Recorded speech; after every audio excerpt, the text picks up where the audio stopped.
Si vous voulez savoir ce qui se passe une fois que vous avez soumis votre réclamation dans le cadre du règlement relatif aux services à l'enfance et à la famille des Premières Nations et aux principes de Jordan, cette vidéo est pour vous. Lorsque vous remplissez votre formulaire de réclamation, assurez-vous que vous avez tout rempli pour que l'administrateur puisse l'examiner sans délai. Une fois toutes ces étapes effectuées, vous pouvez soumettre votre réclamation via le portail en ligne, par courriel, par télécopie ou par la poste. L'administrateur examinera votre demande et vous contactera s'il manque des informations. Si des informations manquent, l'administrateur vous enverra une lettre vous indiquant les informations manquantes et les instructions à suivre pour compléter votre réclamation. Lisez attentivement cette lettre et renvoyez les informations demandées avant la date indiquée. Si vous n'avez pas encore soumis votre réclamation en tant que membre du groupe des enfants retirés de leur foyer ou en tant que membre du groupe des familles des enfants retirés de leur foyer et que vous souhaitez obtenir de l'aide pour ce processus, appelez le 1-833-852-0755 et demandez à parler à un assistant aux réclamations. Une fois que l'administrateur dispose de tous les éléments nécessaires pour évaluer votre réclamation, il peut commencer son examen. La durée de l'examen dépend du type de formulaire de réclamation que vous avez soumis. Si vous avez soumis une réclamation relative au groupe des enfants retirés de leur foyer, l'administrateur commencera à examiner votre formulaire de réclamation dès qu'il sera complet. C'est pourquoi il est important de vous assurer que vous avez rempli toutes les parties du formulaire de réclamation et fourni des copies de tous les documents requis.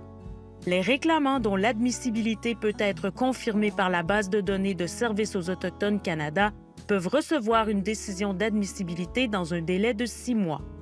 L'administrateur examinera et évaluera certaines demandes après ce que l'on appelle la date limite ultime pour le dépôt des demandes. Cela s'applique si vous soumettez une réclamation en tant que membre du groupe des familles des enfants retirés de leur foyer, au nom d'un enfant retiré de son foyer décédé sans qu'un octroi de pouvoir ait été mis en place. La date limite ultime pour présenter une réclamation est la date suivant la fin de la période de réclamation de 3 ans et de la période de prolongation d'1 an. Cette date varie en fonction de votre âge. Pour toute personne qui était adulte au début de la période de réclamation, cette date est le 10 mars 2029. Si vous n'êtes pas sûr de votre date limite, contactez l'administrateur qui vous aidera à le confirmer. La raison de cette attente de 4 ans est que, parfois, plusieurs personnes peuvent soumettre une réclamation concernant le même enfant.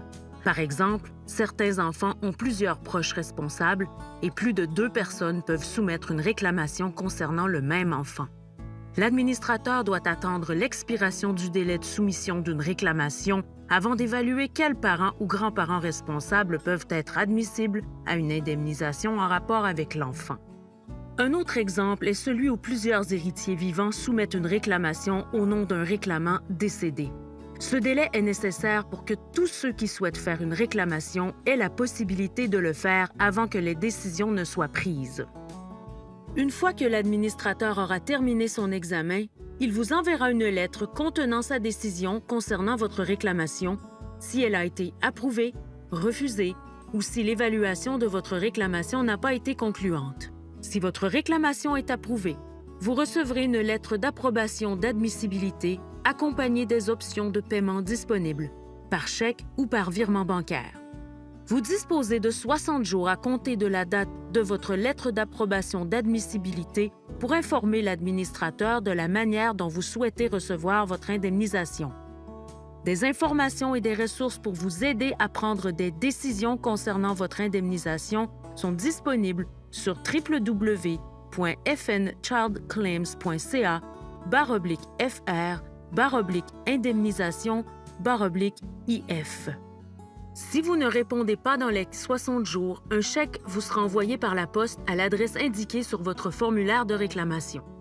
Si votre adresse postale change, assurez-vous d'appeler l'administrateur pour la mettre à jour. Si l'évaluation de votre réclamation n'a pas été concluante, l'administrateur vous informera des prochaines étapes à suivre. Une évaluation non concluante signifie que l'administrateur n'a pas été en mesure de trouver les dossiers de l'enfant retiré de son foyer dans la base de données de Services aux Autochtones Canada. Cette base de données confidentielle contient des détails sur les retraits et placements financés par Services aux Autochtones Canada. Votre demande sera mise en attente pendant que l'administrateur continue de recevoir des mises à jour de la base de données du Canada. L'administrateur vous contactera lorsqu'il sera en mesure de prendre une décision quant à votre admissibilité ou de vous informer des prochaines étapes. Si l'évaluation de votre réclamation n'a pas été concluante, l'administrateur vous informera des prochaines étapes à suivre.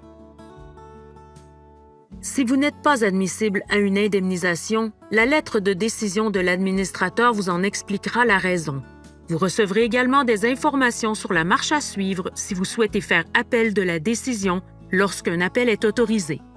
Pour en savoir plus sur les appels, consultez le site web du règlement à l'adresse www.fnchildclaims.ca/fr/appel. Nous savons que soumettre une réclamation peut être une tâche éprouvante pour certains. Vous n'avez pas à le faire seul. Des assistants aux réclamations sont disponibles pour vous aider gratuitement.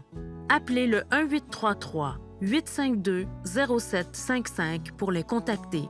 Vous pouvez également appeler ce numéro pour vérifier l'état de votre réclamation.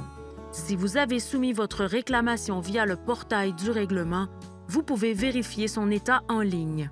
N'oubliez pas que la ligne d'écoute d'espoir pour le mieux-être offre gratuitement des services de soutien en matière de santé mentale et de mieux-être. Pour en savoir plus, rendez-vous sur www.fnchildclaims.ca/fr.